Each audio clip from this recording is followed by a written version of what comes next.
Good morning. Father Michael here. It's my birthday. Believe it or not. Big 6'5" today. Yikes. A lot of my peers with whom I am connected on social media,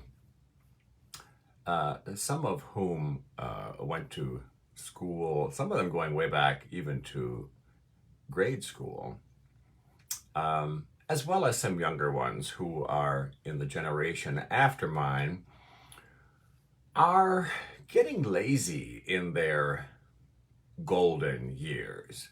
They're giving up on their self-care and they're posting these god-awful selfies on social media with no makeup, without any filters, in more or less terrible lighting that basically illuminates every wrinkle and skin imperfection they've got. And this is the deal breaker for me, they've stopped coloring their hair.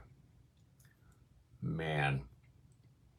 And the worst part of it is these awful selfies have this little spiel that like accompanies them, saying something like,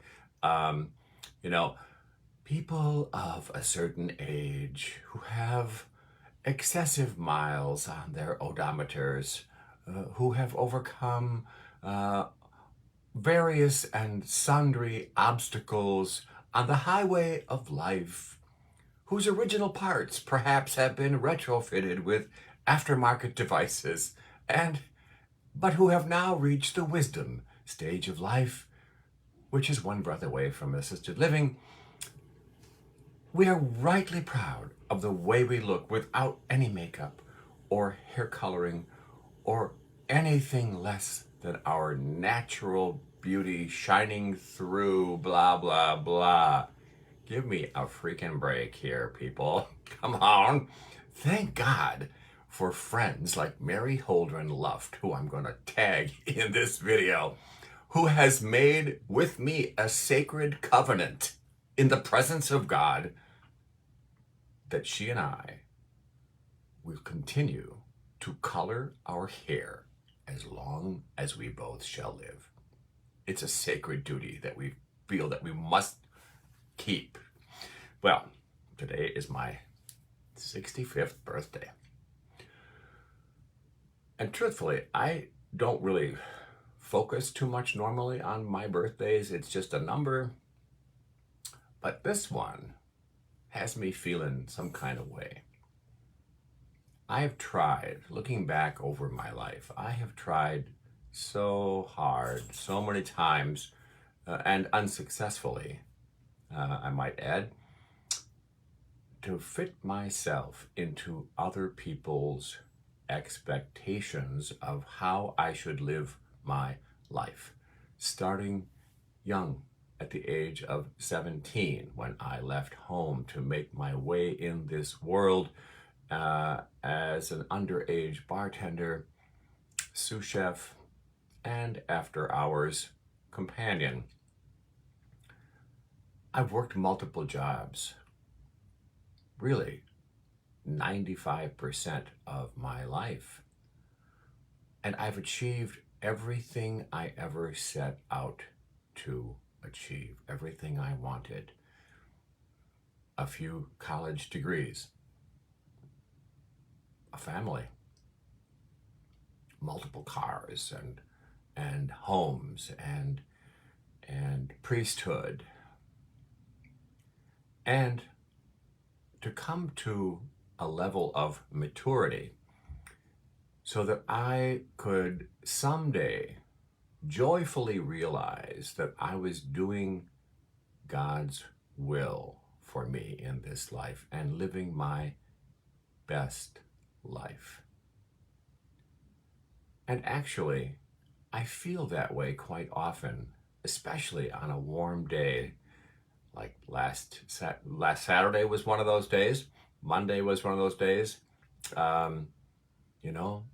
the top is down on the Miata and the sun is on my face and the wind is making my hair look like Medusa is taking a road trip, literally brings tears of joy and gratitude for me, because I do feel in all reality that I am living my best life, despite a lot of setbacks, despite the fact that some people I fully expected to be with me at this point in my life are not with me. When I was a kid, I remember the summer that my grandfather, Jack, was forced to retire at my age because that was a thing back then.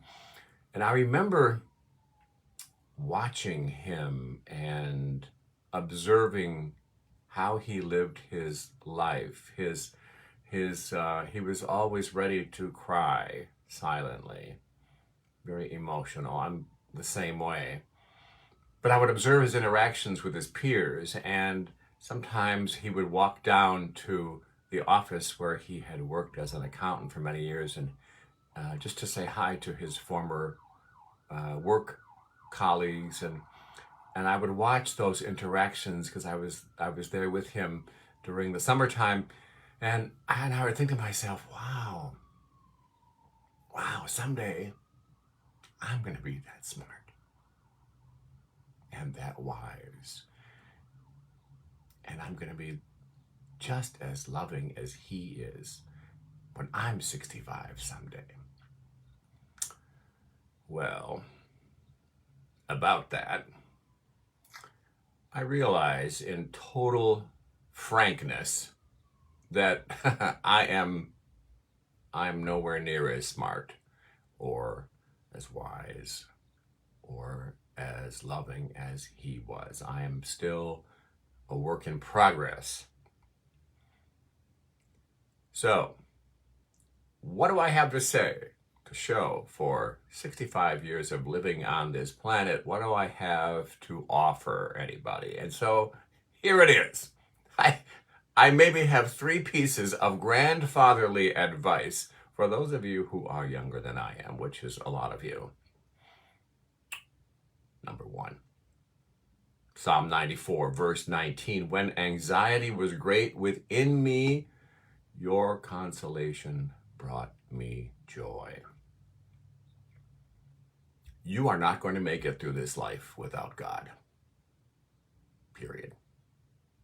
Whether you believe in God or not, whether you interact with God or not, whether you want to or not, God has you.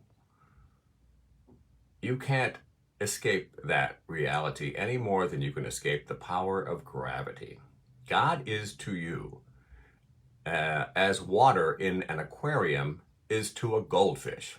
You are completely surrounded by God, enveloped by God, and sustained by God. And there is no place you can scamper off to get away from that love of God. And so asking yourself, where is God? That makes as much sense as the goldfish in the aquarium saying, where is the water? So whether life is good or bad or hilarious or making you weep, God is always closer than you think. That's the first point. Point number 2. Human love is not enough. I know some of you are like, wait, what? Yeah, I'm going to say it again. Human love is not enough. I have been hopelessly in love 8 times, maybe 9. I think it's 8. Every time, completely convinced or wanting to be convinced that this time it was real, that this time I had found the one, capital T, capital O, and that this time it was going to be perfect, because that's what love is. I had inadvertently bought into that North American myth that there's only one person in the entire universe out there somewhere who can make me complete. And that is BS. Love on this side of eternity is never enough. Never. Because that empty space that we feel inside of us, that space that we want someone to fill to help us feel complete, that space is a God-shaped hole. And no matter what we try to throw in that space, whether it's relationships with people or drugs or alcohol or gambling or sex, whatever, it will not fill the space because it's a God-shaped hole and only God can fill it up and sustain it and help us to be our best, most complete selves. So that's advice number 2. Don't settle for lesser loves or lesser things. We find love not in the love we're waiting for, the love we're waiting to receive. We find it in the loving that we share, the loving that we give. That's why we're here. Not to throw things into the God-shaped hole, hoping that we'll eventually just fill it up. And point number 3, keep coloring your damn hair. My goodness, take a few minutes to look your best, especially on days when you don't feel your best. Get up, make your bed, do your dishes, take a shower, brush your teeth with whitening toothpaste, see your doctor from time to time, eat smart, and keep laughing. Nobody wants to hang with you if you're just another stanky, gray-haired, overweight, crusty old fart with halitosis and a bad attitude. Yes, life is hard. Get over it. Yes, the older you get, the more funerals you're going to have to attend. Deal with it. Because no, you will not stop living the miracle of this life just because things get hard. Just because you're crying your eyes out with sorrow. We are all living the same experience. That is the price of admission to the Disney World of this life. Get over it. Keep getting up. Keep getting off your sofa. Get out of the house. Show up for other people, even when your life sucks. Because guess what? Even on a bad day, life is still an amazing, miraculous gift. And the likelihood of you even being here is crazy, improbable. So, live your best life today. Don't wait till you're 65. Don't wait till you find the right person. It's really all on you. That's all I got. 65 years. It ain't much. But it's what I really think. Pray with me.